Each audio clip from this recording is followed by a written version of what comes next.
before we even get into it, I got to ask you. A little birdie on the street told me that you're working with Will Smith on his book, right? It literally is a birdie on the street because his house is like. Yeah, it's funny because he literally lives around the corner from here. Although, you know what? I've never met him. Mm-hmm. I've never really seen him. I've seen him driving his car, but I've actually never. He's never there. Interacted with him. He's never there. It's crazy. He's got this like incredible 400-acre property or something. It's like Neverland Ranch down there. It's an entire compound with multiple dwellings and like a lake and a full court basketball court. Yeah, they've got about a dozen people living there. Right. And, family and childhood friends and stuff. And he's never there. He's always on the road. He does some Instagram stories from there every once in a while, though. So I know he's there from time to time. So you're working on a book with him. Yeah. Yeah. So is it like a memoir or like a self-help? What's the angle? A little bit of both. Uh-huh. I would say it's a self-help book told through the lens of his life. Uh-huh. He just turned 50. He's gone through some midlife crisis type stuff the last 5 years or so. His father passed away and kids have grown up. So he's kind of in a stage of his life where he wants to start giving back, start opening up the kimono and being like, hey, this is who I am. This is what my life is really about. And this is what I've learned. So it's just, for me, it's like, it's got to be crazy. It's and the kind of coolest cool. project. I mean, he's so unbelievably charismatic. Yeah. But what is it like when you're just chilling with him? Like, what is it about him that makes him so uniquely him? He's exactly the same. It's funny because all when I come home, all my friends are like, "Oh man, what's he like?" I'm like, "Dude, he's the Fresh Prince, full on. He is the Fresh Prince. Like that's not acting. Like that is who he is. It's just fun, jubilant, witty." My sense is that he's one of those guys that has that thing. Bill Clinton has it. There are certain very charismatic people that have it, that know how to make everybody feel special, right? Absolutely. What is that quality? I don't know. It was interesting when I met him. So it's funny because celebrity books in the publishing world, this surprises people, but in the publishing world, celebrity books actually have a very bad reputation. Because every celebrity wants one, but none of them actually want to put in the 18 months of work to write it. They just want some ghostwriter to roll in and do it for them. They just want to put it on their shelf. And they cost a lot of money. So the books tend to be bad, and the publishers they usually lose a bunch of money on it. So when I went into it, everybody kind of told me, they're like, hey, don't just do this because he's who he is. And I had a lot of stuff going on in my career too. So I was like, all right, there needs to be a good book here. I'm not just going to sign on because I like Men in Black or whatever. So I met him, and one of the first questions I asked myself is what is truly unique about him? Like, what is different about him? Like what is something that he could share with the world that most people can't? And I ended up telling him this the first time I met with him, is I said, like, you're clearly smart, you're very successful, you're famous, obviously, but those things are all pretty common. What I told him is, I said, spending 3 days with you, your emotional intelligence is off the charts, like absolutely off the charts. Both in terms of that charisma that you were just talking about, his ability to just intuitively read and recognize how people are feeling, and then get them feeling good in a very quick and efficient way. But also just things he's gone through in his life, like just a lot of hardship and trauma and stuff that he bounced back harder and faster than pretty much anybody I've ever met from stuff that happened to him. And I told him, I said, that's 1 in a million, and I think that's what the book should be. Yeah.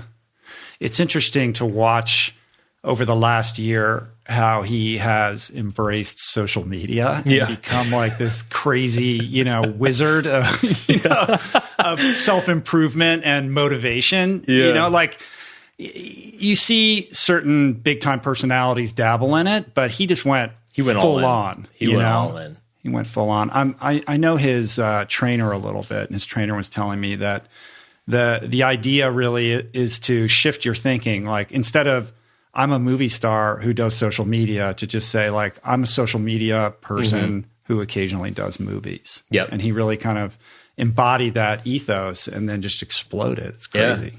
The funny thing about him too is he's the only, everybody rags on social media these days. Everybody kind of gripes about it.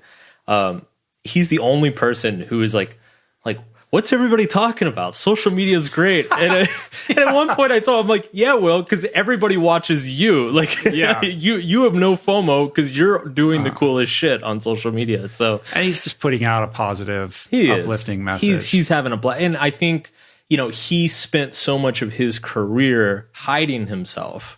Because that's what you did when you were a celebrity in the 90s. Like, you didn't want them... No, you want a little mystery. And the paparazzi's following you around, and tabloids are publishing stuff about you all the time. And so he spent so much of his adult life hiding himself from the world. And I think he feels like now he's like, oh, I get to finally show people, like, what I'm about. Yeah, that's cool. Have you interacted with Jayden at all? Yeah. He's the best. Yeah, Jayden... He's the sweetest one of guy. the most impressive young people that I've ever met. Like, I've known him for a very long time. He's friends with my sons, and he used to come over here and jam. Oh, yeah. So I've known him for years. And, you see him at the grocery store, right? Like, he's out and about. And every time that I interact with that kid, he is 100% present. Oh, yeah. He looks you right in the eye. He's incredibly polite and gracious and interested. Like, and he's out in the world, like, doing incredible things that no one else is doing. Yeah, and he's genuinely kind. I mean, that was another thing, and I hate to say it, kind of surprised me. Like, you go in, you're like, all right, celebrity kids, like, you expect them to be, and they and like, they got a lot of wacky press, like him and his sister, for being a little nutty. But like, my experience with them is nothing short of, like, I always leave feeling good. In the interaction. I'm all three of his kids. I'm hugely impressed by them. Very smart, very kind, very good young people. And they've got their quirks and, mistakes and stuff that they've done in the past. But like, I look at it, I'm like, man, if I grew up like that, I wouldn't turn out that well. No, I mean, 99 times out of 100, it's some dilettante who isn't motivated to do anything, which is kind of, the part of the thesis of your latest book, essentially, right? So let's set the stage a little bit. I mean, you write this first book, The Subtle Art of Not Giving a Fuck, and it just becomes this, like, unbelievable phenomenon where you sold like 8 million copies at this point, something like that. It's past. Like, I can't even comprehend that. I can't even. So like, let's walk through. I want to like inch up to the kind of existential crisis that you faced in the aftermath of this. But prior to this, you're like this blogger. You're kind of a 4-hour work week, experiment in motion. You're putting out stuff into the world.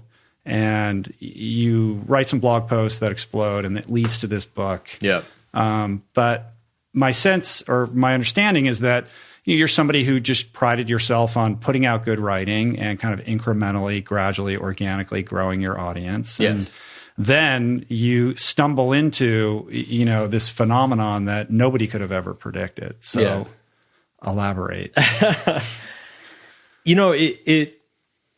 I always feel weird telling this story because the last thing anybody wants to hear is, a boohoo, poor best-selling author. Yeah, cry me a river. But it really messed with me because I guess since I started writing seriously in my mid-20s, my dream was I want to have a book deal. I want to have a bestseller. I want to be on the Times list. I want to like tour the country. It was kind of this checklist of life goals in my head. And in my mind, it was like, okay, this is what I'm going to work towards over my adult. Like, this is my life's work. This is what I'm going to be working on until I'm like 60. And Subtle Art just knocked all those out in like 2 months. Right. And so which is amazing. But on the other hand, so it was an instantaneous thing when it happened. I don't remember at the time. It took a few months to take off. It had a decent launch. It debuted on the Times list, but then it fell off. And then about 3 months later, it came back. What do you attribute that to? Like, did something specific happen? I think it took that long for word of mouth to kick in. The groundswell took a minute. And then it was right around that time too. The holidays were kicking in. So, and it does great on the holidays. People, it's a good gift book. So it started this ascent. And the whole time I'm like watching it, I'm like, well, this is crazy. This is crazy. But every month I'm like, okay, well, this is going to end soon. You know, this is my little 15 minutes. Enjoy it. And now we're about 3 years in, and it's still number one this week. That's so crazy. It's been number one in like 14 different countries. I think I have number one and number two right now in like 4 different countries right now. I mean, it's just silly. It is. It's reached a point where I'm like, I tell people, I'm like, you know, I'll take credit for the first million. You know, I worked my ass off for 10 years. I came up with a great title, wrote a great book. Like, I'll take credit for the first million. You know, the other 7 or 8, like, I don't know what's going on. Well, it's a book that, I mean, first of all, the cover's bright orange. You can't miss it. And, you know, the title is going to grab anybody. It has a kind of pop culture, you know, aesthetic about it. And I will freely admit that when, you know, it came online and I first saw it, I was like, who's this fucking guy with this fucking book? You know, this is a bullshit book, you know, right? And the truth is that you're this ardent, well-read student of literature and history and philosophy. And when you start to read the book, it tells a very different story from, you know, my knee-jerk sense when you look at the cover. Sure. And it's funny because I would imagine that people are always saying to you, like, oh, you know, it's easy to just think, oh, this is a book about, like, you know, how to be an asshole, basically, right? But it's really a book about trying to help people drill down on what their values are so that they can be discerning about what they care about and not care about. I think one thing that I learned over the years of blogging is that, well, first of all, any sort of self-improvement by its very nature is going to be difficult. Like, no self-improvement feels great. You know, it's like, if it feels great, you're probably not actually changing very much. Like people on Instagram who are posting quotes that just make you feel good about what you're already doing. Yeah, it's like, oh my God, life-changing. Hashtag life-changing. And, you know, 3 days later, they're doing the same shit. You know, any real change is by definition painful, stressful, difficult. And so if you're going to write very honestly about those subjects, one thing I discovered while I was blogging is you kind of have to, like, mix a little bit of honey into the medicine. And so that's where, like, the humor started, kind of the irreverent attitude, some of the stories started to come out. Because I just noticed that if you're dropping F-bombs and you're telling some crazy story about this time you got drunk in college, then having that difficult conversation about life purpose or whatever it may be after that, it goes down much better for people. Like, if people are more open to it. Whereas if you just launch straight into, like, what are you doing with your life? Like, you know, why do you hate yourself? It's nobody wants. Well, you have to be able to create an emotional connection. Right. And this is like philosophy for millennials on some level. Like, it's written for that audience very, you know, intentionally, but you know, if you can tell that story and whoever's reading it goes, oh, I see myself in that. Now I'm in. When you deliver the medicine, they're in a place to be able to, like, receive it and process it. Exactly. Yeah. And I think that same shock value that causes a lot of people to write me off, I've written about it on my blog. Like, I argue that there is value to that it is, if you can shock people a little bit, they lower their defenses and they're more willing to maybe hear an idea or a suggestion that they wouldn't normally be open to. So there's definitely a method to the madness, and it was very much crafted over many, many years of writing online. I mean, it's one of those things where in the publishing world, I'm like this star new author, and I'm like, dude, I've been doing this for 12 years. Yeah, well, that's the case. Yeah, the overnight success. Yeah, the 12-year overnight success. Yeah, right. But it had to be completely disorienting when this happened. Yeah, I mean, it sounds crazy, but I woke up and I'm like, I don't know what to do.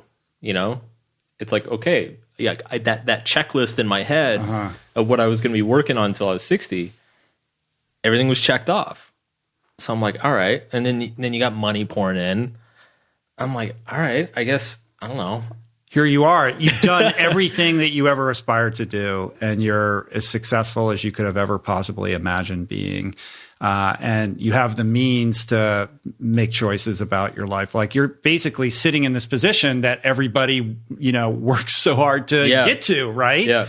And, let's paint the picture of the truth of what it's like to actually achieve your dreams. Yeah. There's pride for what you've created. Absolutely. Obviously. There's a lot of pride and there's a lot of gratitude, but there's also, it's like getting slammed into a midlife crisis at 60 miles an hour. Because what you just said is true. I hit everything I ever aspired to do, and I was 32. So I'm like, crap, I still have to do something for the next 50 years. Right. And figuring out what that next thing to do with your life is difficult. And then on top of that, I guess just the nature, I guess, of having a successful creative career is the incentives don't line up exact. So, most people, if you're like, let's say you're a successful executive at a company, you get paid for being there. Like your pay is proportional to how much how often you show up and how much value you add to that company. When you're a writer, I was sitting around in 2017. I'm like, well, I could go back on tour and promote the book for a month, or I could just sit around and play Zelda, and I'm going to sell the exact same amount of copies.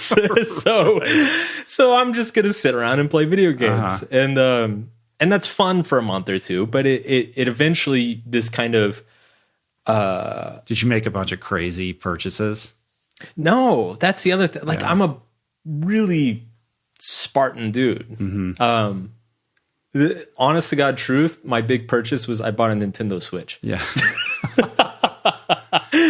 You could have traveled the world. You probably had already been traveling a ton. I've already traveled. Yeah, you've already done that. Right? I took the wife to Paris. We did a bunch of fancy restaurants and stuff, and we did a nice birthday trip. So there were some little things there, but I was already living the life I wanted. Mm-hmm.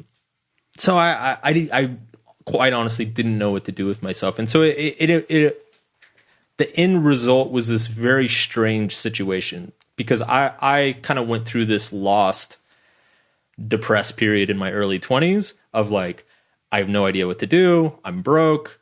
I have no opportunities in front of me. That whole loss of purpose, that a lot of people experience. I went through that, and here I am on the complete opposite situation. I've achieved everything I wanted. Yeah. Got a buttload of money, tons of opportunities, but I feel exactly the same. I've got this weird depression going on.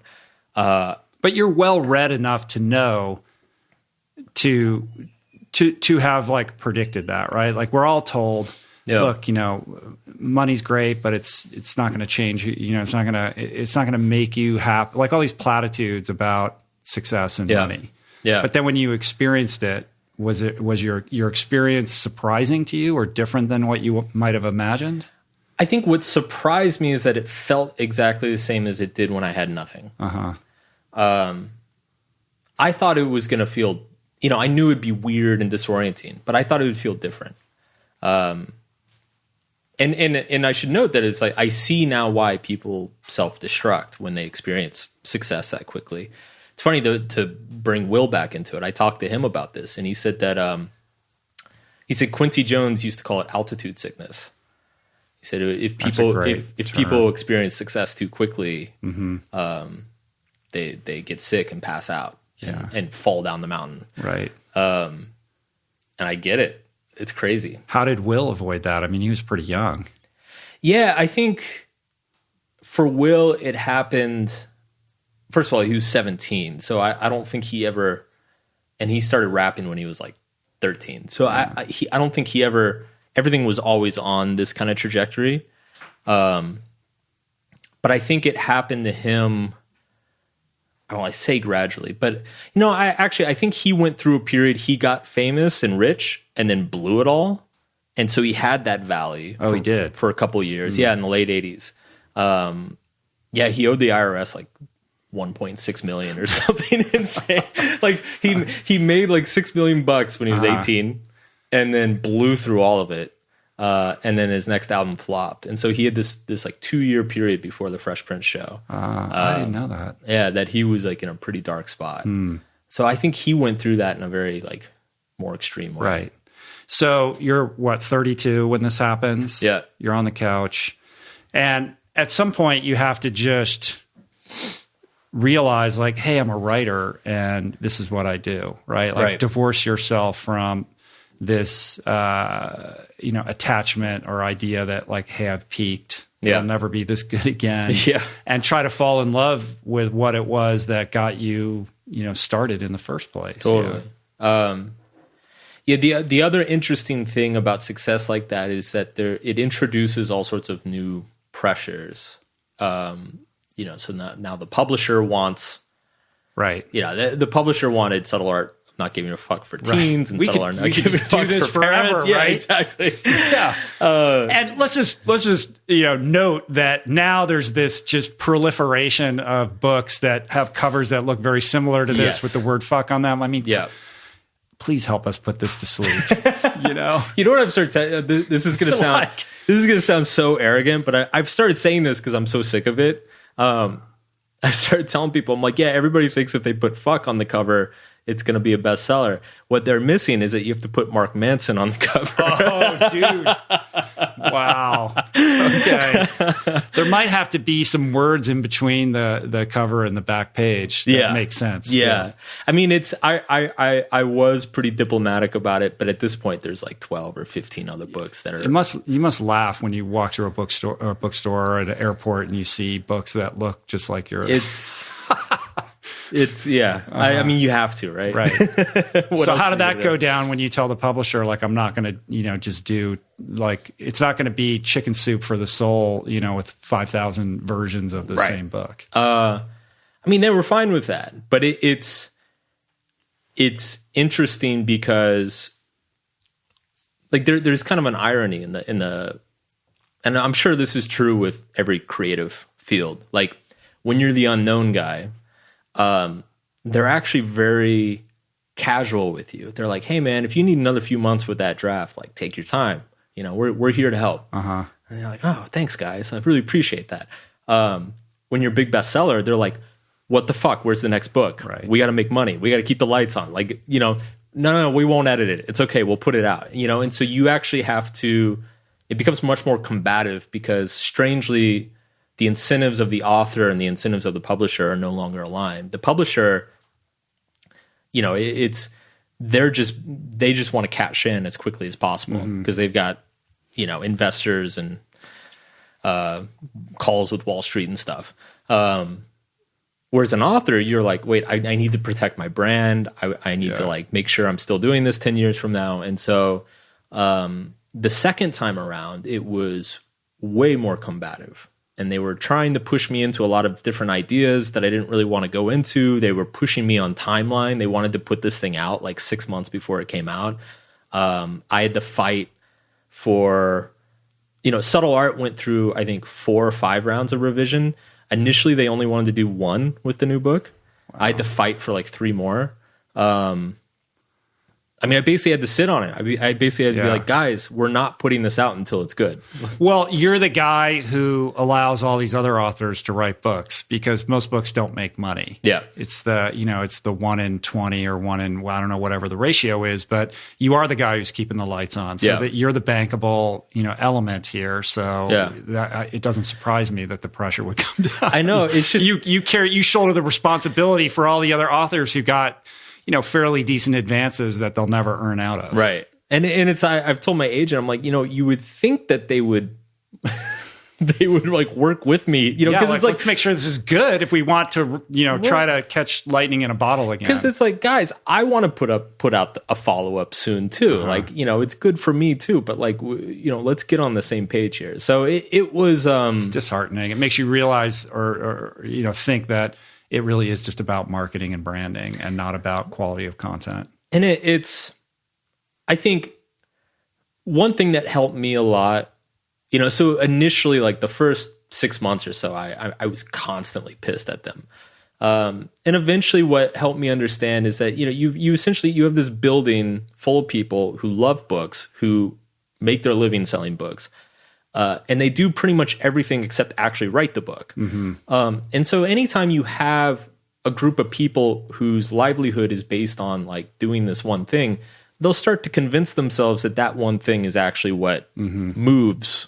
And authors do the same thing. They're like, oh, well, my brilliant work, if the publisher didn't mess it up, like, you know, I would have sold 5 times more copies. You know, so we're all like, they've got their biases. I have my biases. And so I think it's just important to, the communication just needs to be good. And sadly, the industry, at least the publishing industry, and from what I've heard, it's true in film and music as well. It's like the communication's awful.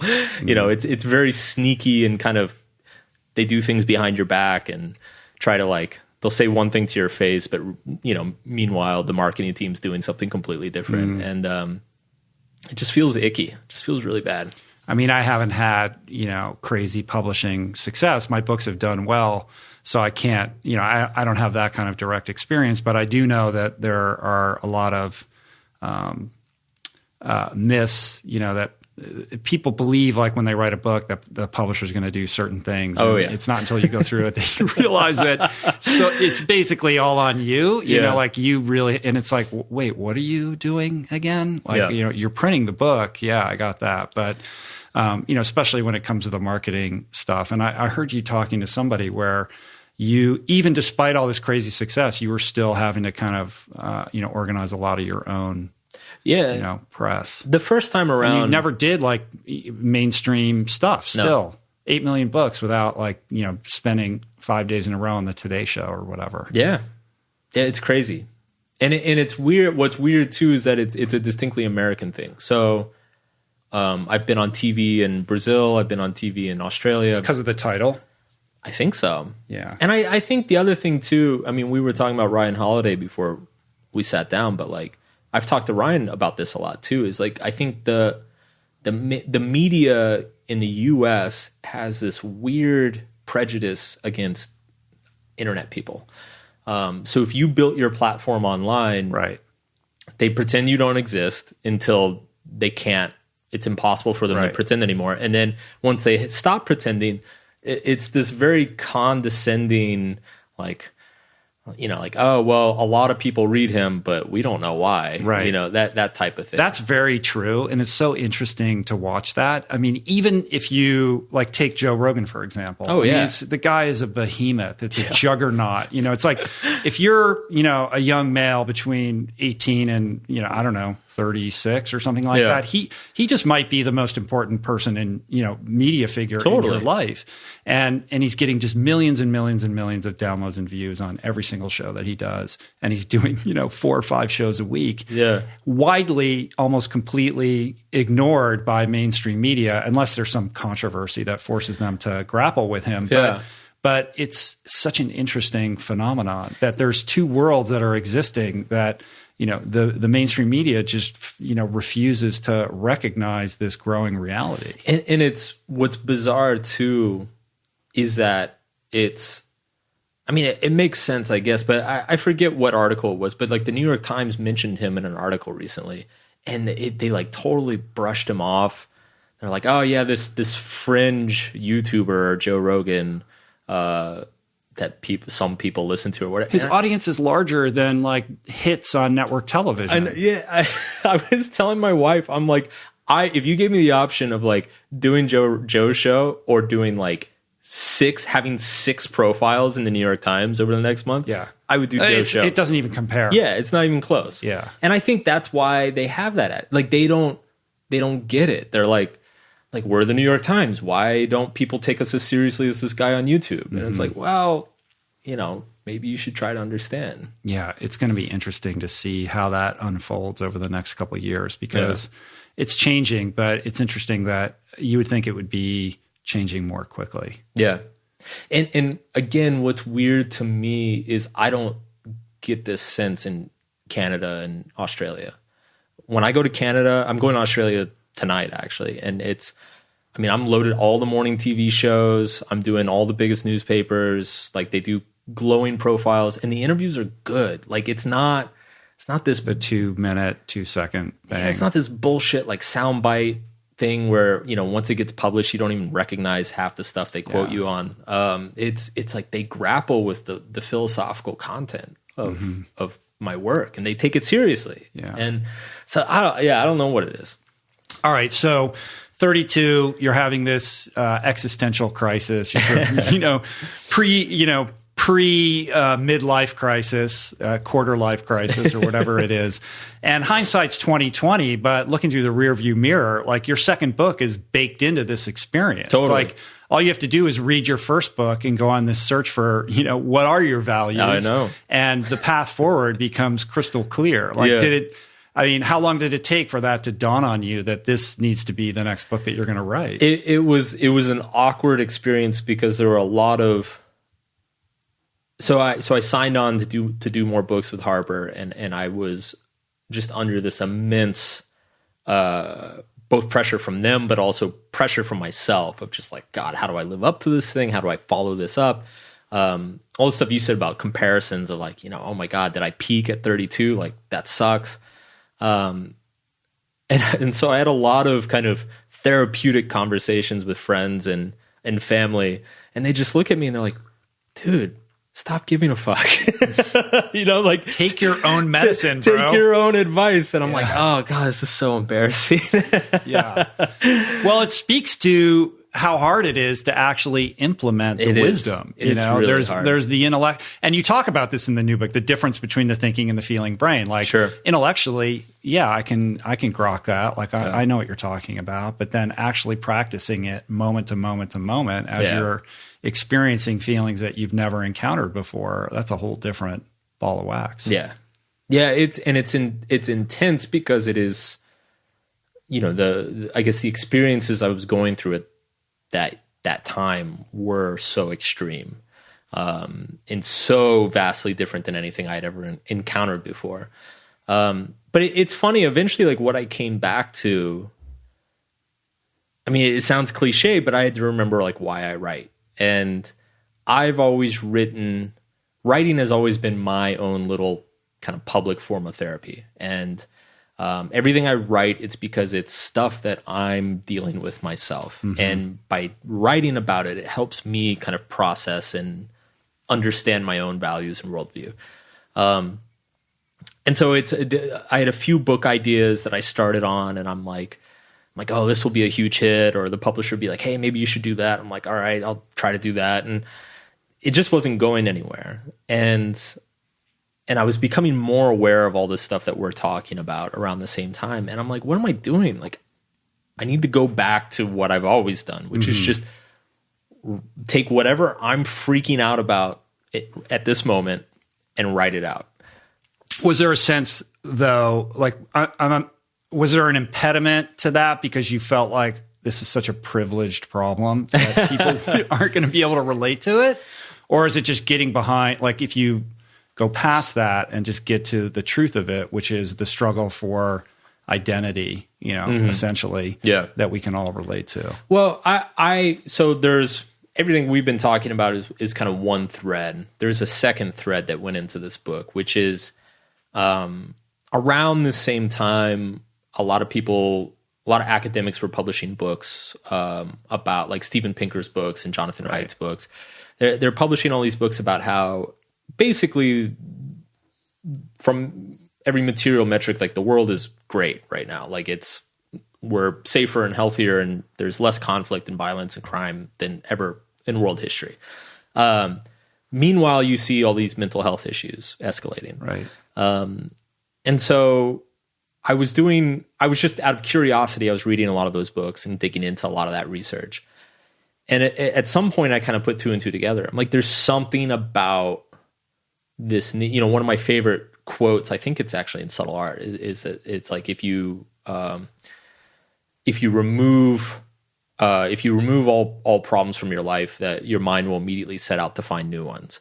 I think it was Jose Marti or somebody said that. But I always liked that quote, and I was like, that always kind of made sense. But all these things kind of came together, and I'm like, wow, there's something about too much comfort or satisfaction that seems to make us anxious and a little bit like our perceptions of reality get skewed a little bit.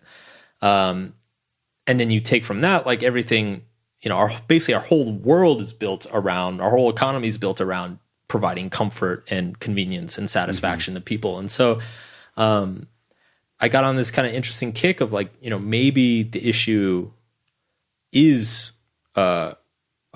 success. Maybe the issue is hope. Like maybe it's too many of our dreams have come true. I mean, and that's not to downplay like the legit issues that are going on today. It's just to say that, when you're sitting in a nice air conditioned room with like 500 Netflix shows and you can have 20 different cuisines delivered to you from like a press of a button, suddenly all these questions about identity and purpose and, what is the meaning of my life and what value am I adding to the world? Like these they actually become very difficult questions. Yeah.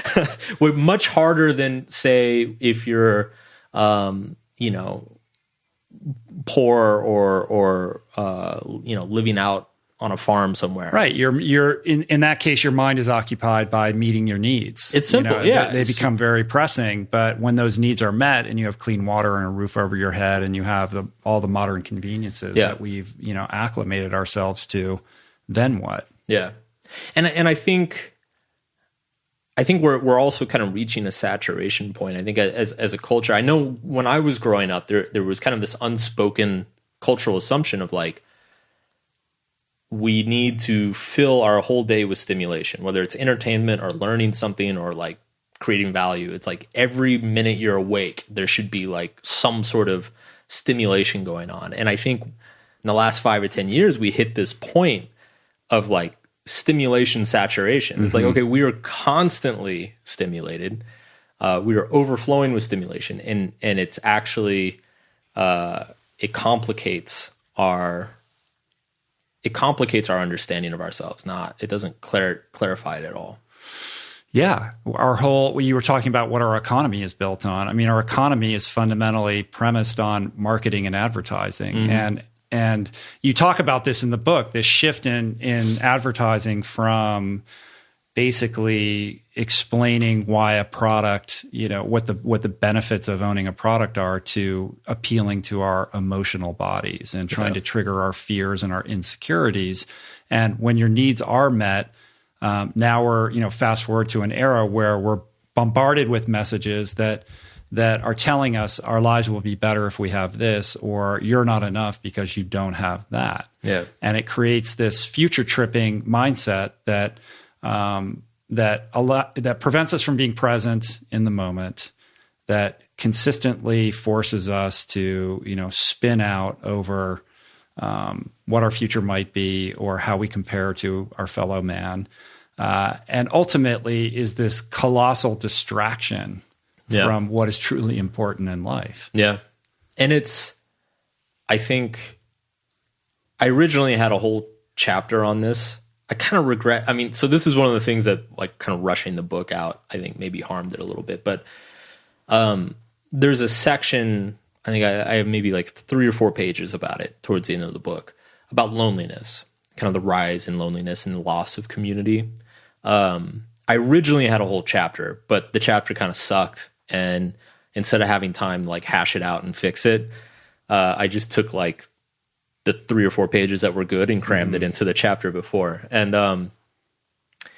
but it's funny because I've been doing this speaking tour around the US and Canada the last couple months, and I'm meeting a lot of people in person and answering their questions. And the more time I'm like talking about all these issues, the more convinced I am that the loneliness issue is maybe the paramount one. Because I think what we don't realize is that the more options and stimulation that we have in front of us, the less willing we are to compromise what we want to like be with somebody else, you know? So it's like, if I want to watch Netflix and you want to like go to a concert, it's like, well, fuck you, I'm going to watch Netflix, you know, like, you know, whereas, or if you want to watch two different shows, you can sit in the same room and both watch them. Or it's like, if I want to check my email and you want to watch a show, you know, so it's like, even when you're with other people, when your face is planted into a screen, you're still alone. Yeah, exactly. And I mentioned, you know, there's a famous book that came out about 15 years ago called Bowling Alone. And I talk about it a little bit in the new book, but it's what he taught. Basically, it's called Bowling Alone because more people than ever before are bowling, but there are fewer bowling leagues than there have ever been. And he goes all the way across society, and you know, everything from like PTA groups to church groups to political activism. Like, it's just fewer people are coming together into groups and communities. Everybody's trying to do everything themselves. And he blames entertainment. He says that it's, you know, the more options there are to be entertained, the more accustomed we become to just, I guess, feeling entitled to do what we want, and not be impeded upon by other people. But that causes relationships to break down. And so I think we've got a bunch of lonely people who aren't getting that face-to-face exposure to the world, who don't feel like they're a part of a community or have significant relationships in their lives, yet they're constantly being engaged through social media and just the conventional media about like political issues, group issues, social identity issues. And it's so easy for them to respond, you know? So I think the combination of those two things, you see this outrage culture that's emerged, where everybody's just pissed off and feels victimized all the time. Yeah. And the more you engage with that, the more calcified you become in your belief systems, the more resistant you are to being open to other ideas, and the more difficult it becomes to actually change or be open-minded about another way to think and live. Yeah, totally. So how does this dovetail? You have this kind of counterintuitive, arguably paradoxical ideas around hope. Yeah. So how does all of this like dovetail into this thesis that you've come up with about how we think about and practice hope? So I make the argument that hope is necessary. Like, we all need some form of hope. We all need to believe that the future can be better than it is today. That's what gives us a sense of meaning and purpose in our lives. My argument is that our visions of hope can potentially be destructive, because everything that you hope for, it's by definition you hope for it on faith. Like you never know. You know, it's like I believed on faith that having a best-selling book would make my life better. I didn't actually know that. It's just something I chose to believe, and it motivated me for many years. So we all develop these kind of faith-based belief systems around what we hope for in the future. It could be religious, it could be non-religious. And my argument is that because these belief systems that we tie so much of our personal meaning into are, at the end of the day, kind of arbitrary. Like we need to defend them against people. We protect our hope. And if people try to contradict what we hope for, you know, they're the enemy, and we attack them. And so there's this kind of like shadow to hope that never gets discussed. This destructive potential of hope. And so essentially, I mean, the book is really just A, be very, very careful what you hope for. And B, I make the argument that as our society and technology and everything accelerates our ability to fulfill our hopes, that might not necessarily be a good thing, because it's the having hope that sustains us. when we achieve what we hope for, we actually lose our hope, which is what happened to me. Right. And so in a very paradoxical way, it's giving people, and when I say giving people what they want, what I mean is kind of like, I mean that on more of a superficial level, like fulfilling people's desires, can actually kind of erode away at our ability to feel as though we have meaningful lives. Mm-hmm.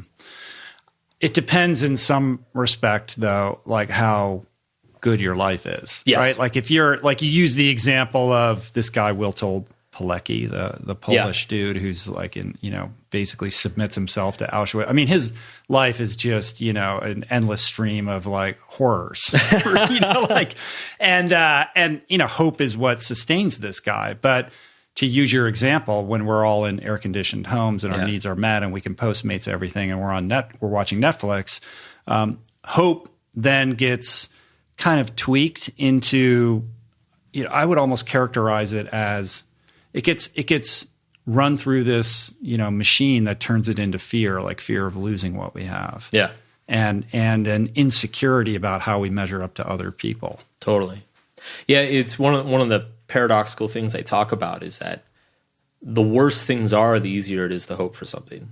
And the more value that hope holds. Exactly. Right? So it's like if war breaks out, and, God forbid, this like West Coast is being bombed. It's like you and I suddenly know exactly what we're waking up in the morning for. Mm-hmm. But it's like when everything's just fucking great and we're just chilling, drinking some tea, like looking at the mountain, it's like, what do I hope for? There's whole seminars and there's $1 billion industry on basically like helping people figure out what the hell they should hope for. And like, that is a very privileged position. That's a criticism that the book has received. They're like, oh, this is just hashtag first world problem. And I'm like, yeah, that's the point. Like the point is that, first world creates a lot of, people get upset over a lot of like trifling problems. Yeah. And like that itself is a problem. Yeah. How do we become aware of that in ourselves and manage that in ourselves and not like do something stupid? Mm-hmm.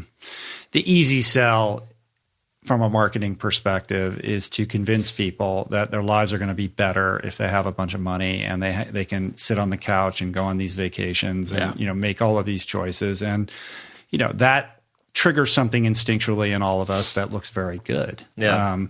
It's a much harder sell to tell people, listen, forget about all the life hacks, forget about the air conditioning.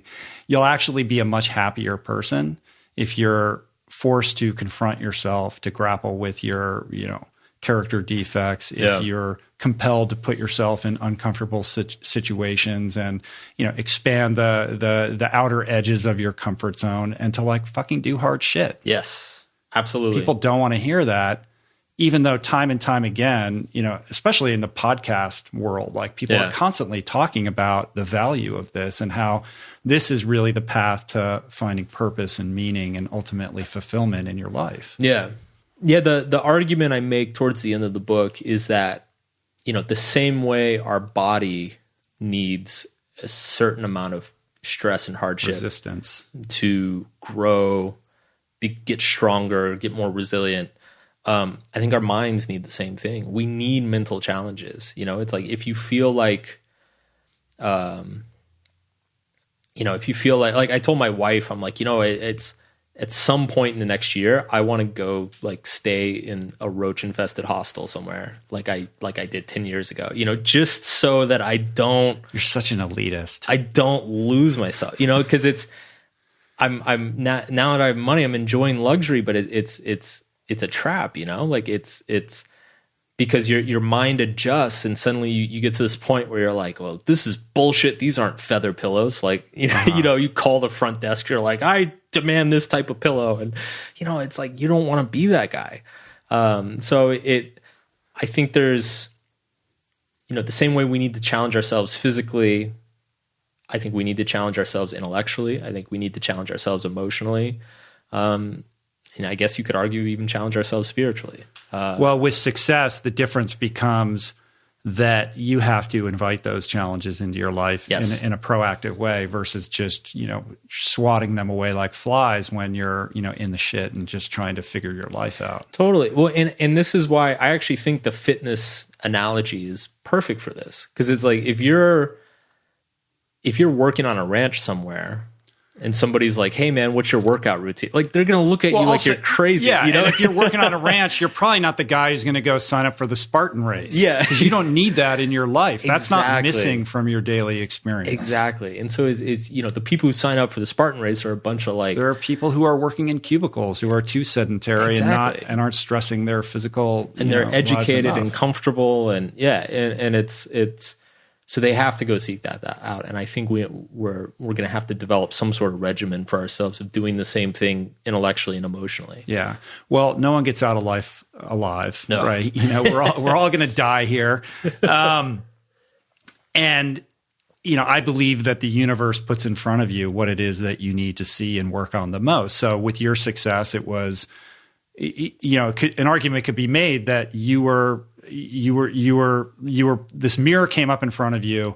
You were forced to grapple with this existential crisis and probably some character defects that you really had to look at. That maybe if you're just in survival mode and you're a blogger, like that's not pertinent. Yeah. But when these other problems get resolved, you get new problems. And this is something you talk about all the time. It's like life is not about getting rid of your problems. Yeah. It's like trying to get better problems. Exactly. And it again, I had to eat my own. What's that saying? You have to eat your own chow or eat your own shit. Eat your own. Well, you could say shit. Yeah, I don't know. But yeah, I mean, you're absolutely right, and it's one. I think one of the things that was very uncomfortable about the success of the first book is that it did show me that my values weren't so aligned as well as I thought they were. Mm-hmm. That I probably did put too much emphasis on, say, commercial success or popularity. And that was what ended up, once I got it, that's kind of what messed me up. You couldn't be told that wasn't going to fill that hole. You had to experience that for yourself in order to really connect with it. Yeah, and I think honestly in my mind, if you had told me back then that I cared too much about it, I'd be like, no, I don't really care. No. Right. I'm fine. But it's then you experience it and you're like, refreshing your mentions on Twitter. Yeah. And then you're like, oh, I'm full of shit. Uh-huh. Otherwise I wouldn't be like this right now. So let's talk about the fallacy of the pursuit of happiness. Sure. Elaborate. Your turn to talk. The argument I've always made is that happiness is a byproduct of working on the right things, choosing the good struggles. Mm-hmm. The problem with happiness is that it's kind of like a mirage. The more you run towards it, the further away it gets from you. And it's the fact that you're running towards it that pushes it further away from you. It's kind of like trying to meditate. Yeah, right. The more you try, the further away you are from actually doing the thing. Exactly. And so it's just, I think there's also, I didn't talk about this in the book, but I mean, it's, if you look at, when Aristotle defined two forms of happiness, there's kind of like a pleasurable, hedonistic happiness, and then there's a more like meaningful fulfillment happiness. And so, the pleasurable happiness is like, sweet, I've got like a nice fruity drink and it's a beautiful day and I want to go surfing or whatever. And you basically, it's just being able to indulge on your desires. Mm-hmm. Whereas the fulfillment, the more meaningful happiness is about, it's about purpose. It's about, okay, today sucks, not feeling good, but I'm on the path I want to be on. And I think our culture has lost that sense of, like, if you look at what happiness meant hundreds of years ago, it usually meant that fulfillment thing. When Thomas Jefferson wrote The Right to Pursue Happiness, like, it's basically the right to pursue your life purpose. What that's gotten, I think, through consumer culture and marketing and advertising, what that's been distorted into is you have a right to feel good. Happy. Yeah. You have a right to have your desires indulged. And we don't. And it's funny. I forget who, well, even if I remembered, I wouldn't call him out, but I did a podcast interview a couple months ago. And whoever it was like, yeah, but don't we all deserve to be happy? And I'm like, fuck you. Why do you deserve to be happy? It's who says you deserve to be happy? Like, you don't deserve anything, Like, if you want to feel something, if you want to have some experience, like, you got to go out and get it. You got to like you got to like find some sort of meaningful struggle that earns it for you. You can't just sit in a room and be like, I deserve to be happy. Boo-hoo, So anyway, that's my rant. I got you. Yeah. So that was kind of all over the place, but no, I like it. How does that mesh with the fact that Will Smith has a movie called The Pursuit of Happiness? Have you talked about that with him? What's funny though? It's so funny. So a few people brought that up, and so we're working on this. I went back and watched all of his movies, and it's funny like that. When that movie came out, I thought it was just kind of a conventional movie about like a success story, like a homeless guy down on his luck who like got this great job and turned things around. What's fascinating, if you go back and like really pay attention to it, the movie holds up. It really holds. I think it's his best movie. He thinks it's his best movie. There's some dark stuff that's happening on the periphery of that movie, like the homeless shelters, the like churches turning people away. Like it's actually a very deep commentary on the American dream. And he told me a really interesting story. It's going to be in the book. He said that when they were trying to figure out who they wanted to direct the movie, Will, I forget the name of he's an Italian guy, but Will had seen some movie by this Italian guy, really liked it, and was like, hey, let's talk to this Italian guy. And so the Italian guy comes to California, like doesn't even speak English, and is like stumbling his way through like some awful pitch. And Will's team is just like, they're shaking they're like, yeah, there's no way. And Will's like kind of skeptical. And he said that the director could tell it wasn't going well. And finally he said like, look, Will, can I say one thing?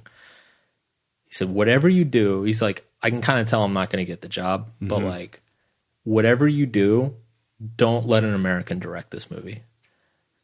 And Will was like, why is that? And he said, because Americans can't see what the American dream actually is. Like you need de Tocqueville, it's a de Tocqueville kind of take, right?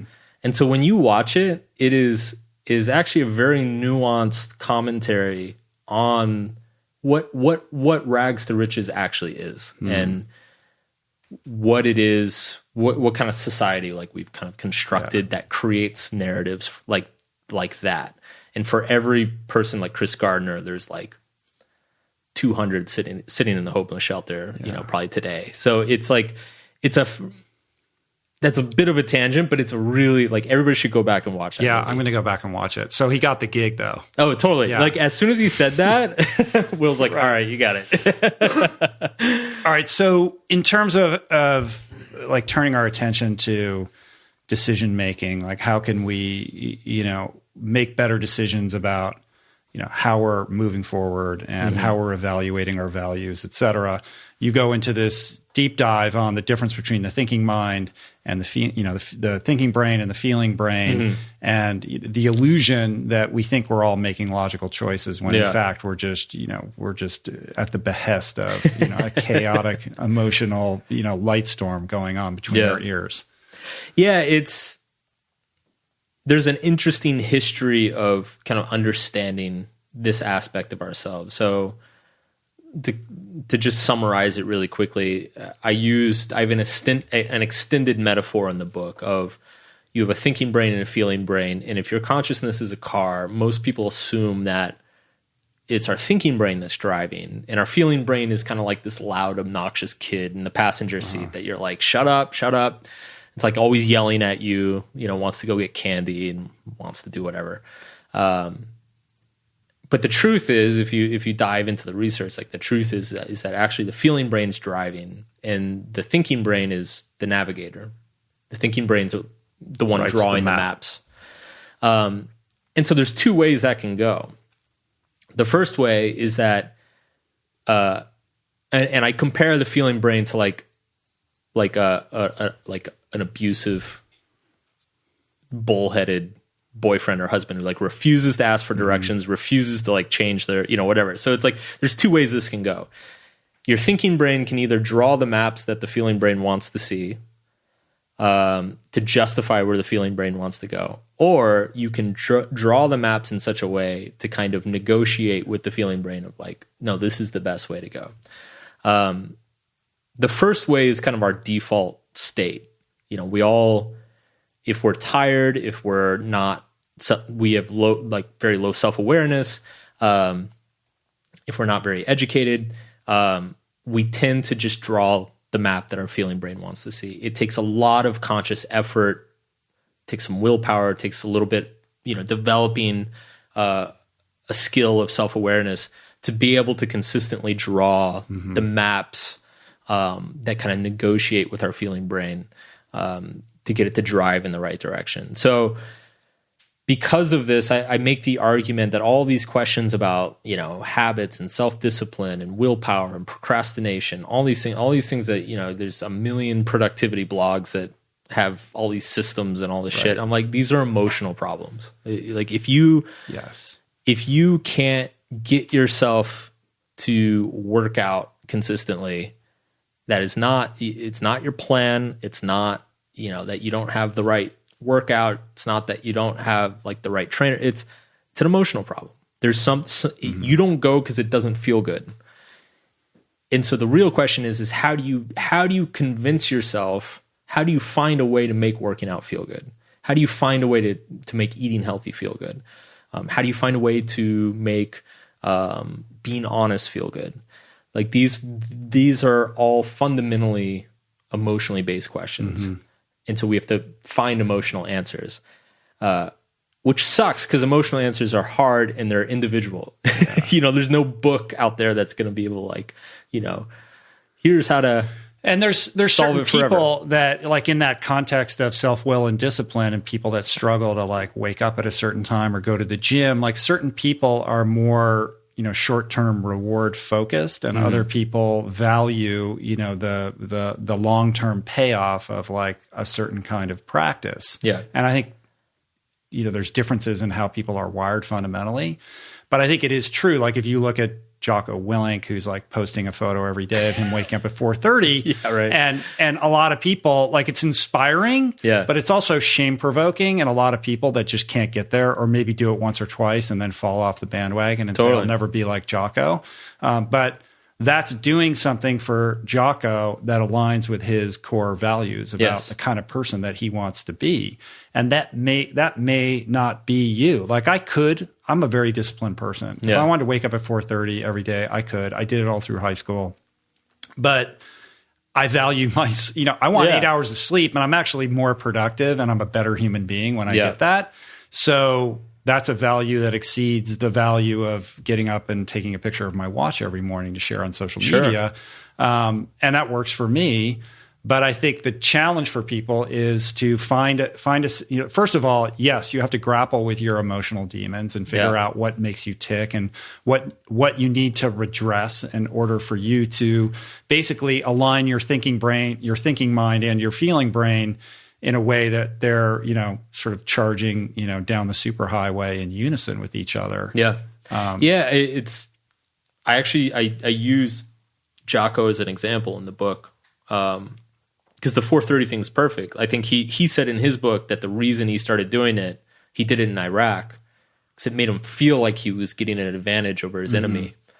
It's serving something that works for him and that makes him feel good. Exactly. And that narrative, he brought that narrative home and it still works for him. But I think you raised a really good point, which is, and I don't think this gets discussed enough, I guess, in the personal development industry, is that it's okay. Like if you try Jocko's thing, I mean, I would hate it. I already know. Like I hate getting up early. And I used to beat myself up about that. It's like, oh, well, Beethoven got up at 5 a.m. I should be up at 5, and it's like, I would try that and I'm like, wow, I just feel awful. Like, I don't like this. And eventually you have to arrive at a point where it's like, okay, that's okay. You don't need to be like Jocko or Tony Robbins or Bill Clinton or like whoever you don't it need is. to feel bad about yourself because you're not either. We're all wired very individually. But the caveat, sorry, I didn't want to interrupt you. The caveat I would say is Jocko's core principle of discipline equals freedom still reigns true. But Absolutely. You've got to find a different discipline that gives you that sense of freedom. It may not be waking up at 4:30 in the morning, but I truly believe in that edict, and I think you do too. I mean, you talk about it in this book. So. Absolutely, yeah, and it's. I think it's ultimately there's a central principle of health and growth. I think that needs to drive everything. Some people are early morning people. Some people are not early morning people. Our circadian rhythms are different and our brains kind of operate at different hours differently. And I think it's just the ultimate principle should be just understanding what works for you, what optimizes your time on this planet, and what habits and disciplines, as you said, can you implement that optimize you essentially.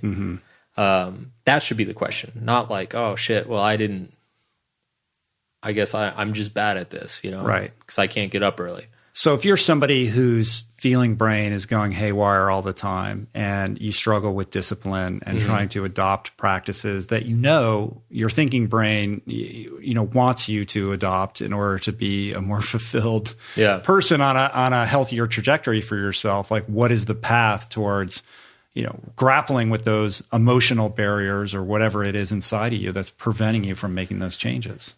Well, the way I put it is that the thinking brain and the feeling brain need to learn to speak to each other. And the problem is that they speak different languages. And so people who tend to be more thinking brain, caught up in their thinking brain all the time, they're very bad at listening to their emotions. And so one aspect of that conversation is you need to train yourself to become more aware of your emotions. Like, what are you, like, when you feel that resistance about exercising, or when you feel that like deep urge to like eat a chocolate cake or whatever it is, ask yourself, like, what are you feeling at that moment? Is it anxiety? Is it fear? Is it desperation? Like really try to pay attention to your body so that your thinking brain can start deciphering what your feeling brain's telling it.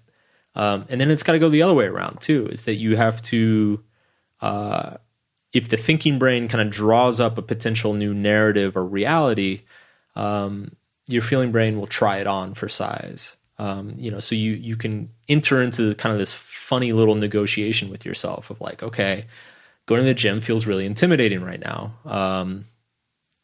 What if I just go outside and walk for 30 minutes instead? Like, that's still exercise. That's still better than nothing.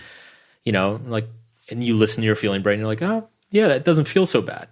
So you go outside and you walk for 30 minutes, and then at least you get to, your feeling brain gets that feeling of satisfaction, of accomplishment. And then next time, you do that a few times, and then suddenly the gym doesn't feel so intimidating.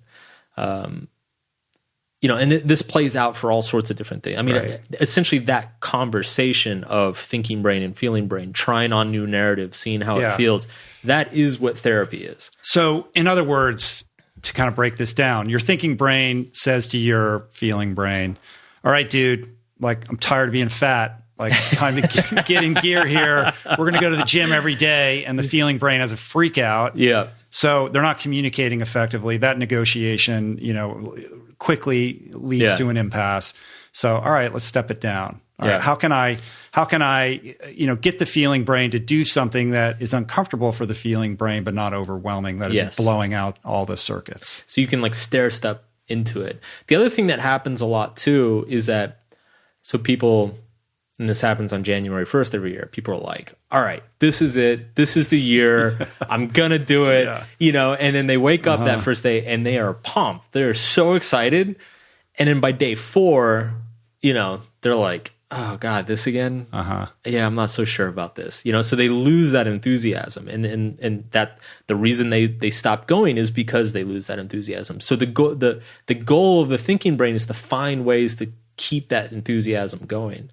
The reason accountability works, the reason like going with a friend works, hiring a trainer, it's because the social pressure basically pushes your feeling brain into enjoying it. It's like, maybe I don't enjoy going by myself, but my best friend's going to come with me, and that's going to be fun. So yeah, let's do it together.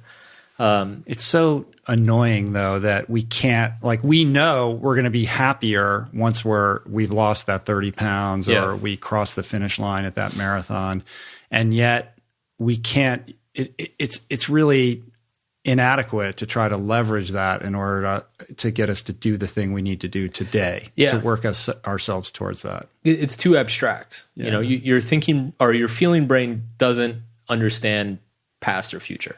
Mm-hmm. That's why trauma still fucks with us. It's like something happened 20 years ago. My feeling brain doesn't understand that was 20 years ago. My feeling brain still hurts now.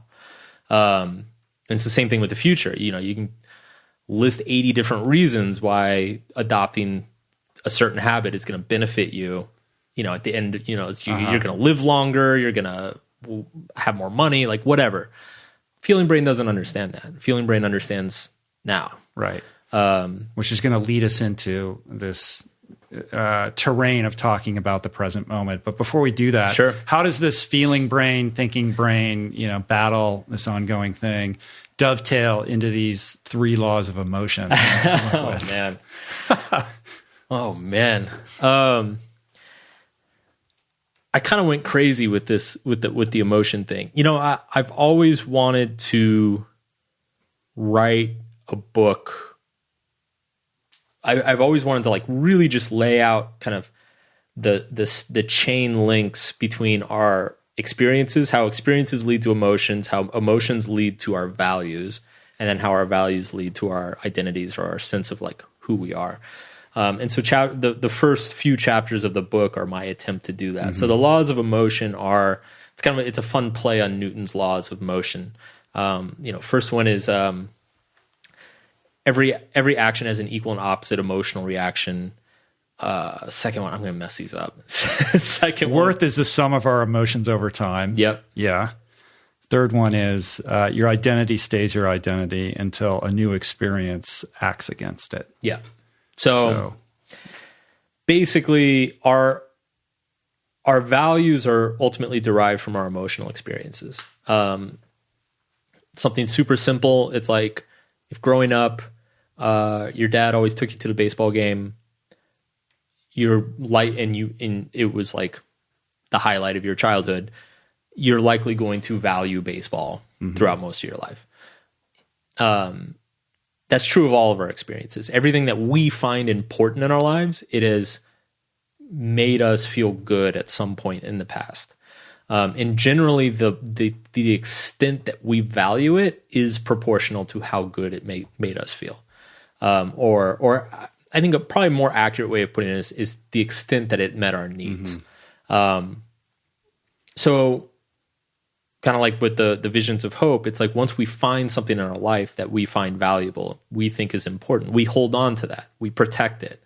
It's like, I am a baseball fan, I go to games, I am like, my dad and I did this, blah, blah, blah. This is who I am. Right. Like, this is the story that you're telling yourself and other people about who exactly. you are. It's the story you're telling yourself, and it's the story you're sharing with the world. And it's how you understand yourself.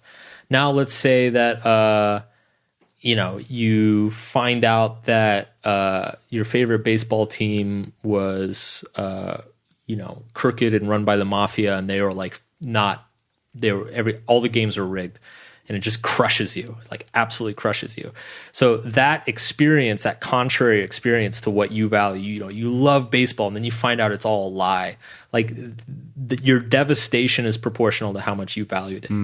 And so that kind of identity crisis that occurs when it's like, well, I thought I loved this thing, but it screwed me over, and now I don't know who I am anymore. The pain of that fall is proportional to how high you held it up on the pedestal. And so eventually you have to find something else that you value to replace that, to keep your identity, some sort of cohesive identity going. And so it's very much the same way that, physical objects move through the world in very predictable ways. I think emotionally, our understanding of ourselves moves through the world in a very predictable way. And so it's useful to understand how that happens, but I also think it's very useful to understand that how arbitrary that is.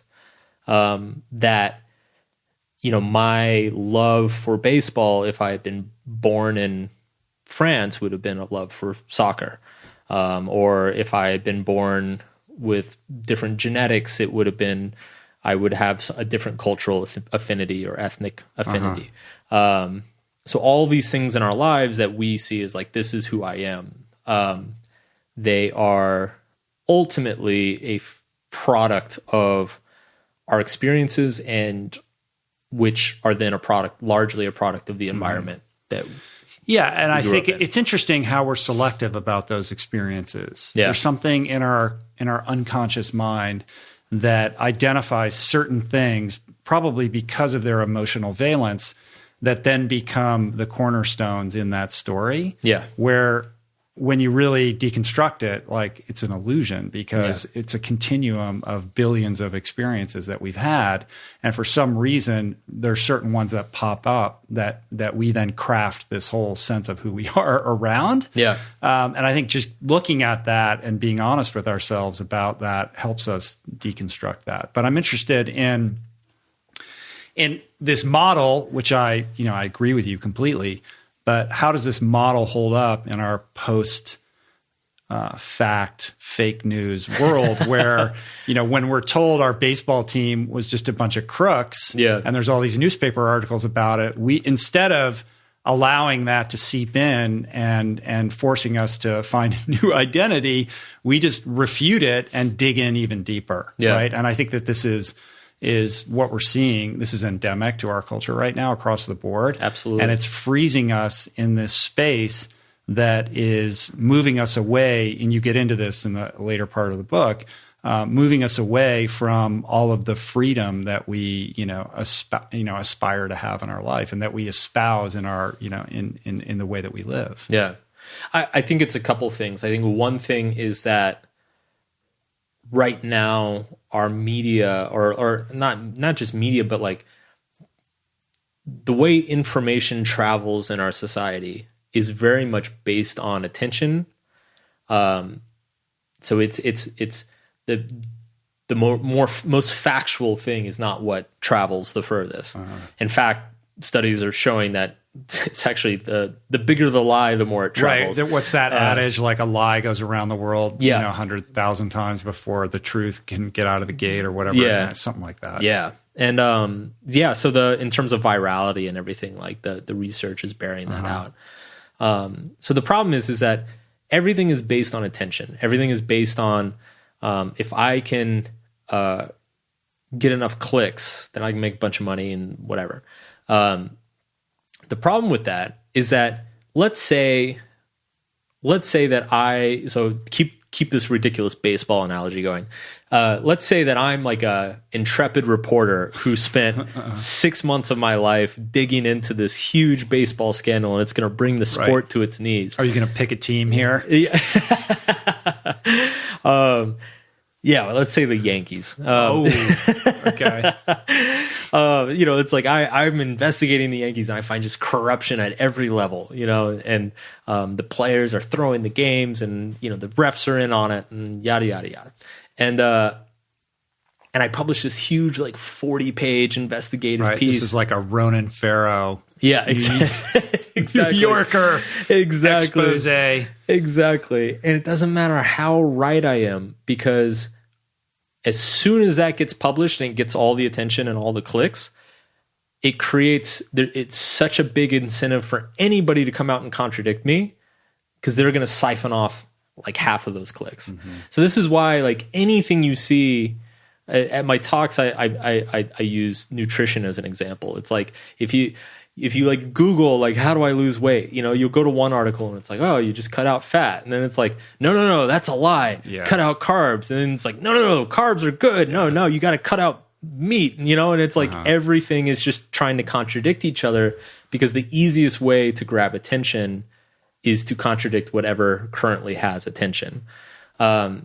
And so when you play this out for years and years and years, where it's like everything that is grabbing attention gets immediately contradicted by something else, that you enter into this post-truth reality where it's like, well, just pick a side. You know, whatever you, and when it comes down to pick a side, it's the feeling brain just goes, well, it's like, well, it becomes all feeling brain. Yeah, it's like, I like baseball, so this or I love the Yankees. Yeah, I love the Yankees, and so this guy Mark Manson's full of shit, and it's all set up, and the media is just trying to corrupt sports because they want to, like, whatever, or, you know, and it's because it all appears the same when everything is just contradiction. Right.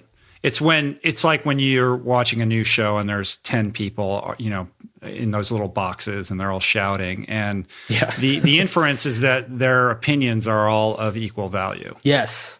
Yeah, and it's that's a really good example, because that's been going on for decades now. You know, like they'll bring on like a climate scientist, and they'll bring on some fringe right-wing loon who thinks it's all a hoax, and they'll put them side by side and let them debate each other.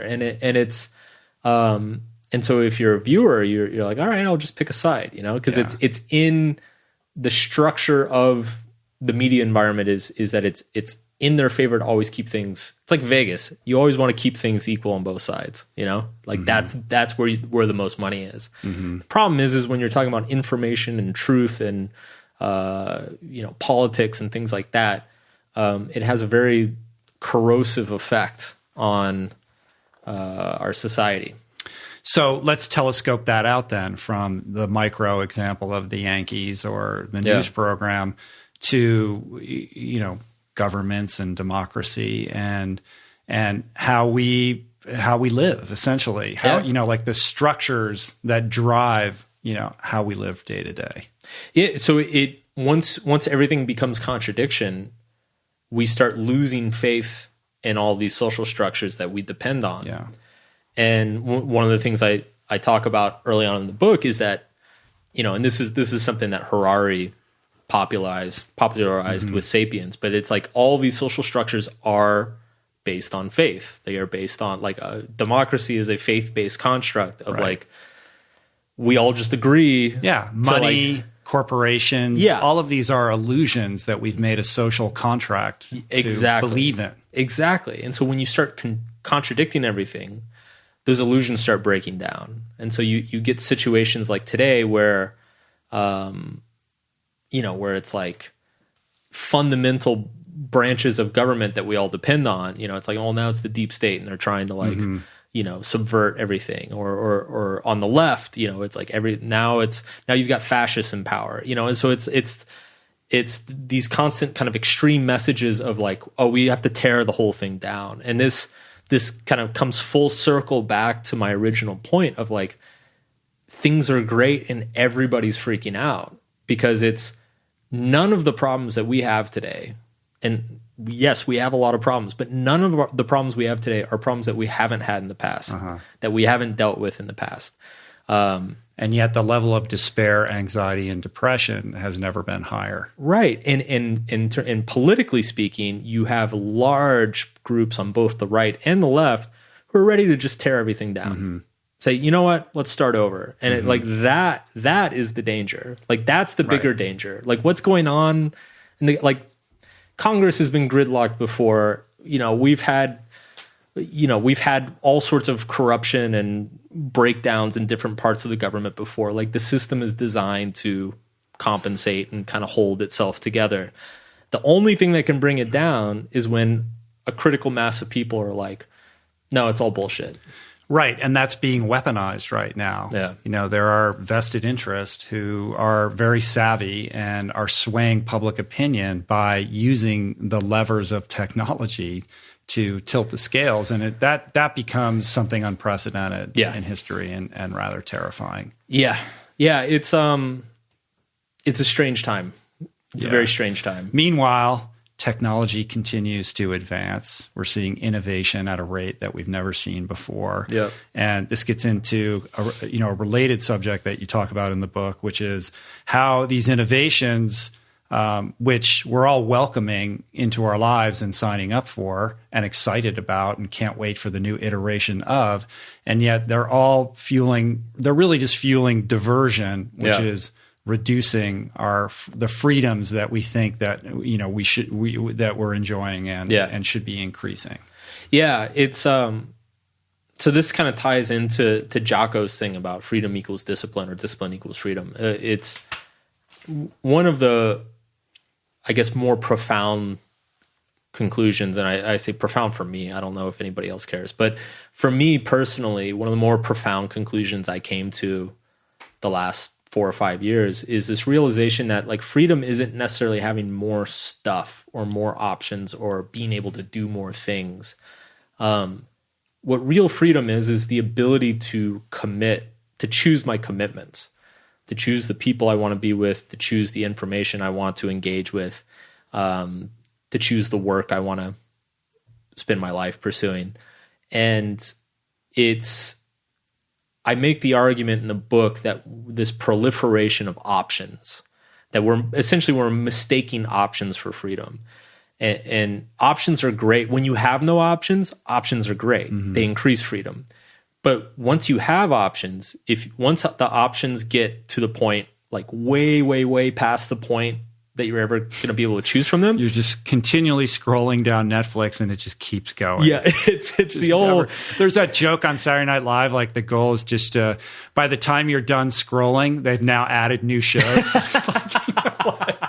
It becomes a perpetual habit trail. It feels like we're getting there. But absolutely, it's the classic like 500 channels on TV. There's nothing on, and it's the proliferation of options has psychological effects on us. It makes there's a thing called paradox of choice, which if you give people an option between two types of cereal, mm-hmm. You pick one and you're like, all right, I got the better cereal. You're satisfied with it.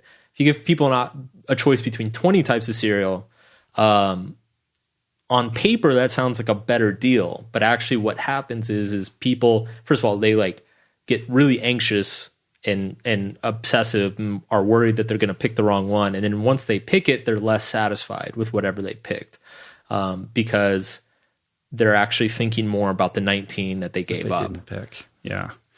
And that ultimately leads to, that's, the root of FOMO, I guess, on some level. And it just makes people feel despairing, like they're always missing out and they can't make the right choice. It's disorienting. Yeah.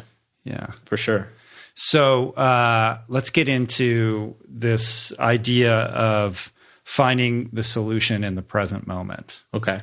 Yeah. So hope is about the future. Yep. These stories we tell ourselves about who we are rooted in the past. Yes. These are things that are fueling, all of these conditions that we're seeing, the epidemic of loneliness and depression and anxiety and all of this.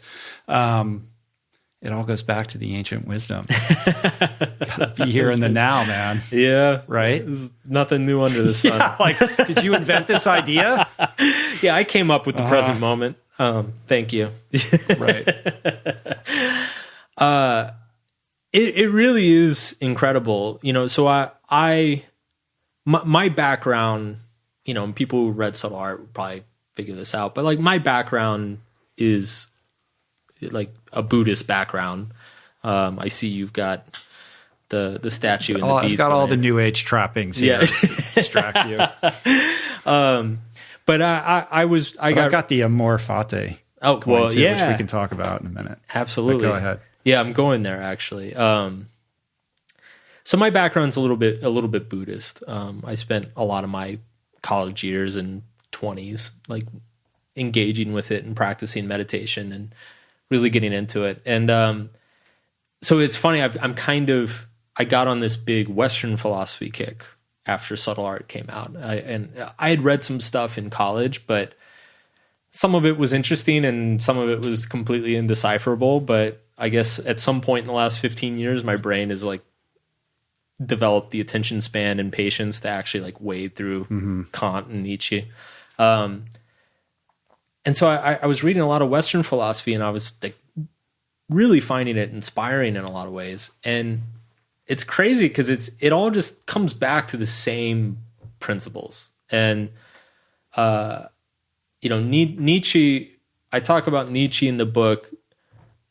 Nietzsche he's considered the first postmodernist, which is because he basically showed up and he was like, look, any human system, because it was conceived of by humans, is going to be inherently flawed and faulty, and it's never going to last.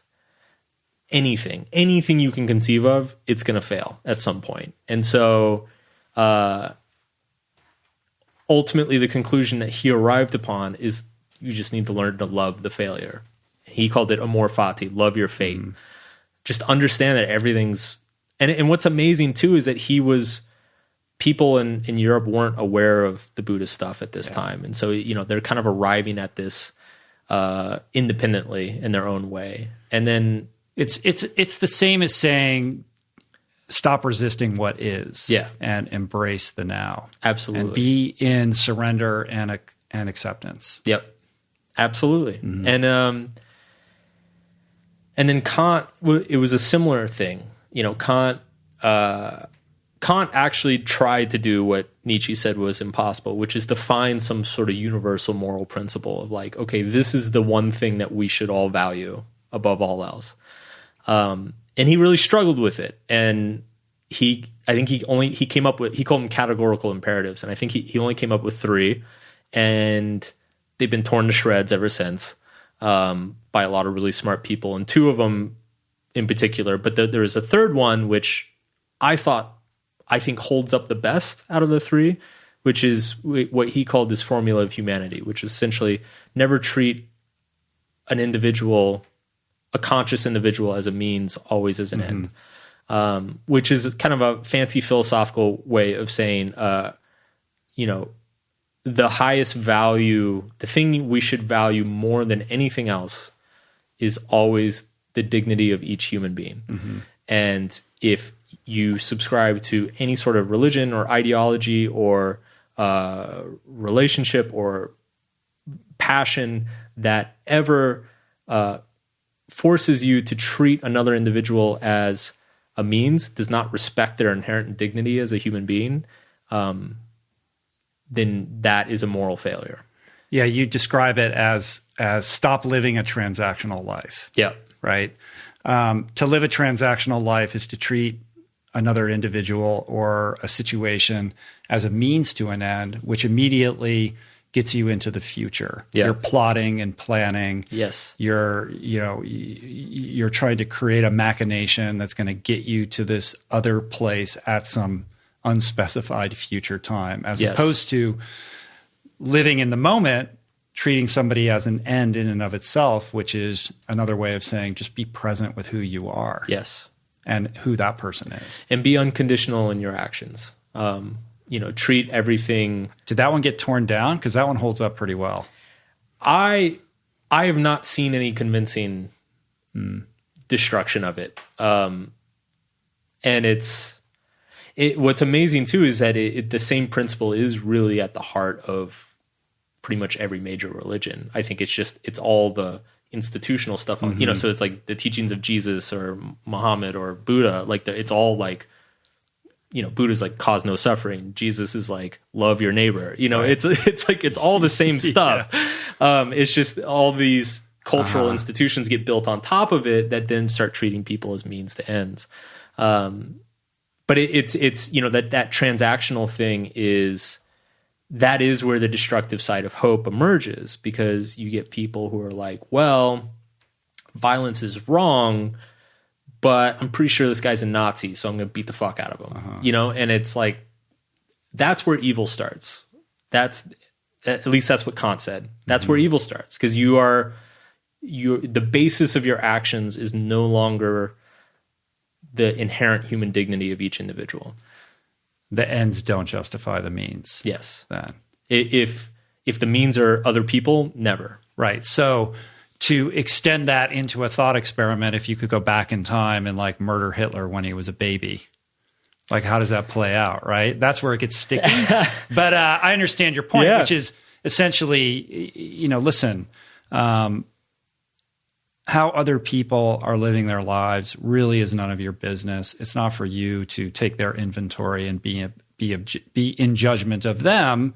Let's cast that, turn that mirror around and look at yourself. Sure. Let's focus on being the best person that you can be. And when you enter into every situation, if you can be present and if you can try to identify the shared divinity between you and that other person and hold that person in their highest regard, and just be in allowing, that is actually a much better plan for life. Yeah.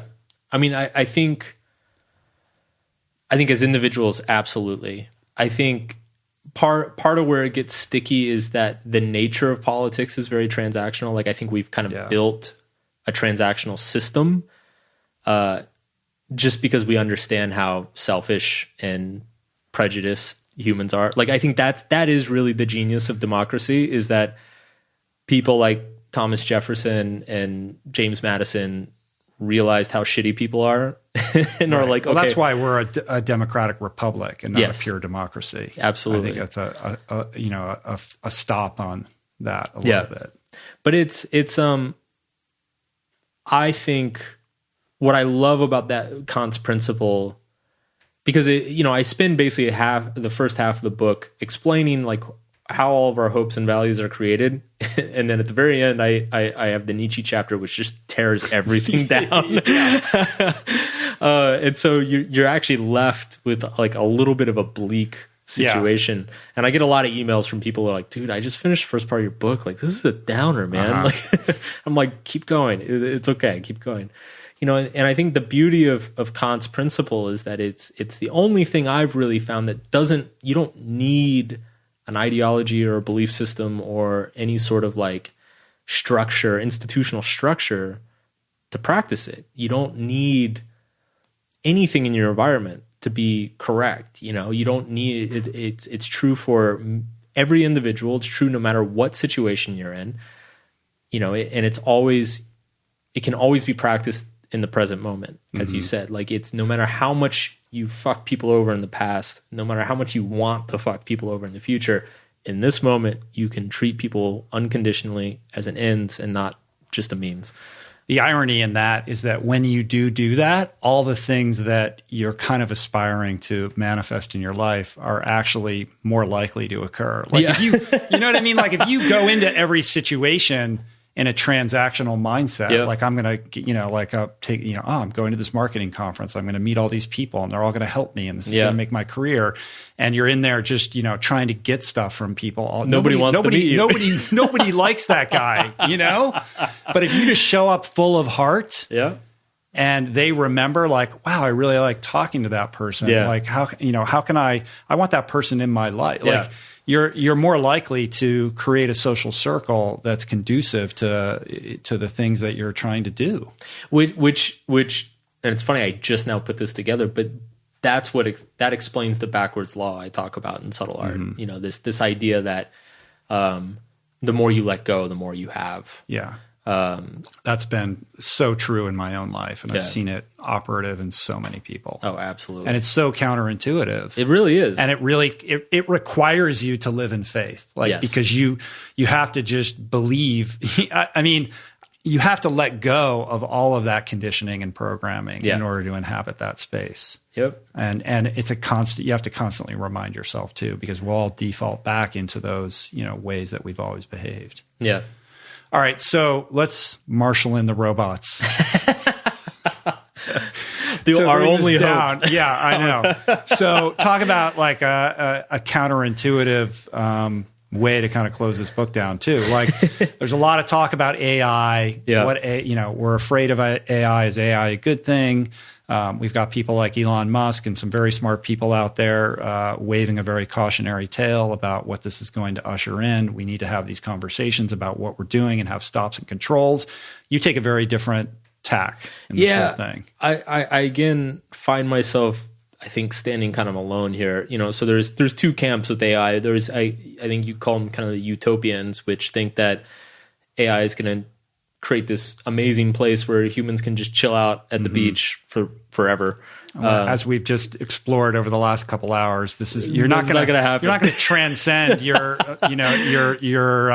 feeling brain, no matter even if you're uploaded to the cloud. Yeah. So you've got those people, and then you've got I think kind of the doomsayers like Musk, who are concerned that who I think very rightly recognize that as soon as we create something that is some sort of super intelligent entity that outstrips all of our intelligence, we're going to be out of control, and because it's going to be able to outsmart us, manipulate us, whatever. So I often describe my work as pessimistic self-help. One thing I say a lot when I do interviews or go on TV is, I say most self-help is very idealistic about human nature. They believe we can do anything. We can, if you believe it, you can go do it. If you just need to think positive and all this stuff.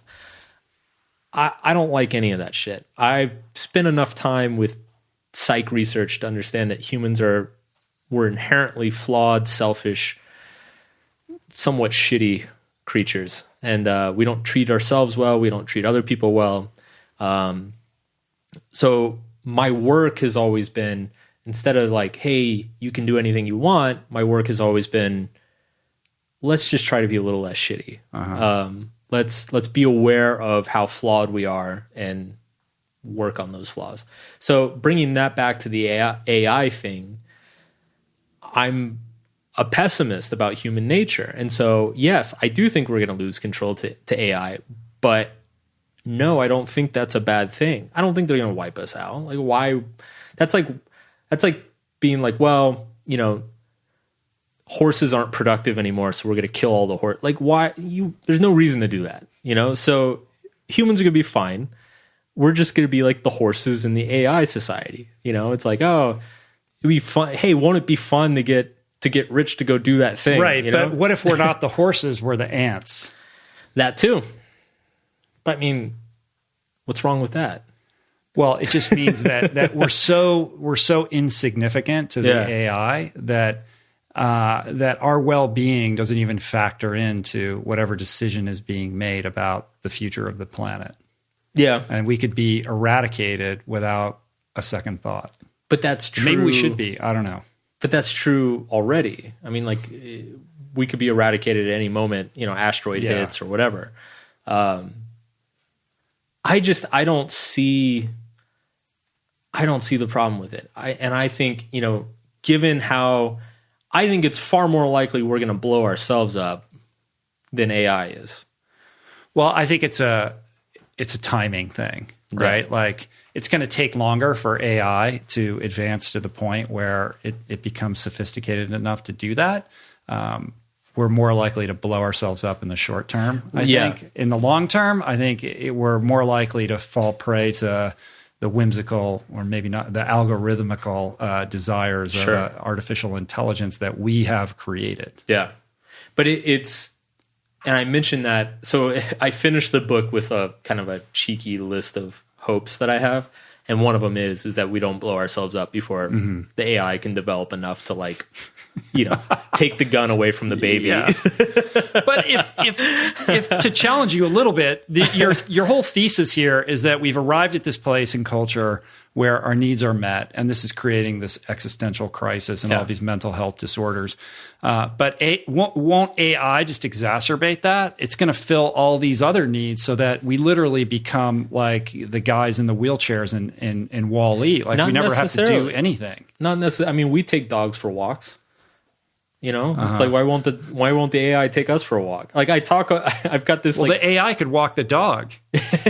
But what I'm saying is, we're gonna all have robot dogs. Where I have this kind of like fun sci-fi moment in the last chapter about this, where I say, like, we'll be in like some virtual reality cloud where the AI has constructed some game that we're all engaged in that keeps us occupied and that we all enjoy. The ultimate distraction. Yeah. And then we become batteries, like in the Matrix. Sure, why not? You're like, sign me up? Yeah, like, dude, what's wrong with the Matrix, man? All right. Well, when that happens, and then you have your next existential crisis, then you will have the material for the follow-up book about why this was all a really bad idea. All right. Well, I think that's a good place to land it. Yeah. James Altucher called this book the Viktor Frankl's Man's Search for Meaning for the next generation, and I see why he said that. I think there's a lot to that. It's a bold statement. It's really bold, but you have sold a lot of books. So bold, it makes me uncomfortable. Yeah.